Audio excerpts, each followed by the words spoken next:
محمد یک قصه نوبتی درباره صابر میای مغازین کلان مسکو یک تا لوستر میخره خطی زنش میبیان خانه دمشینن خورد و خراق میکنن دیگه گودکار و فیرا میکنن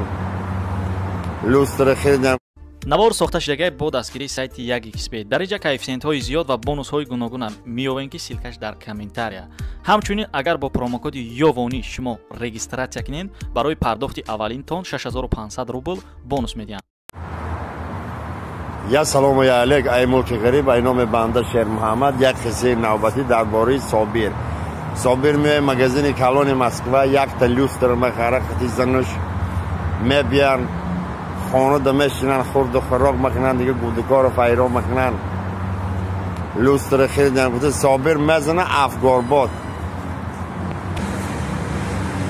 زنه که بیچاره دیگه نمیدونه چیکار کنه طاقتش نمیگیره چه میگه بیا همین لوستر صابر پیشال که یه عرضه عوض کنه میشه و در تی لوستر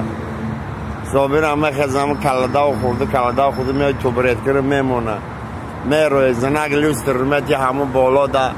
لوستر چسبانده سای اخدازی صابر تیشارتیک یا برجه که خواهش هم پایان کشالک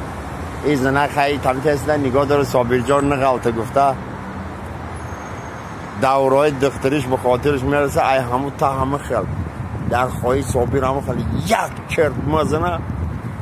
صابر هم سرش گیرد مگرده در میو ای همون تار پتی لوستر میو در تا مزنه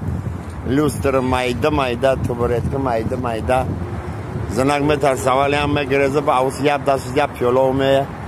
ای صابر جان چوکه ای گفته ای نمیدونم زنگ ای همون بالا یه مقام سویت زد داج خویه هم چستوید کرد.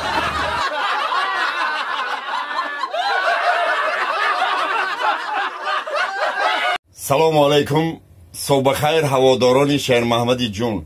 به خاطر نیک روز برادر یک قصه دیگه هم بهر شما. یک برادری اندریا خشتامانش میبره جوره ها جمع میشن میبرن مرده را سری گروچوب پیش گراب دهوی میکنن خیلی کسیان ای جورهش نگاه میکنن طرف اندره میگه ای خشتامان تا ای چی مرد میگه ای گریبی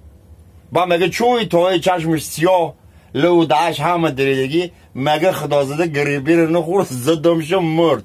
زنده باشه برادر ها نیک روز برادر ها دستگیری کنین ما با شما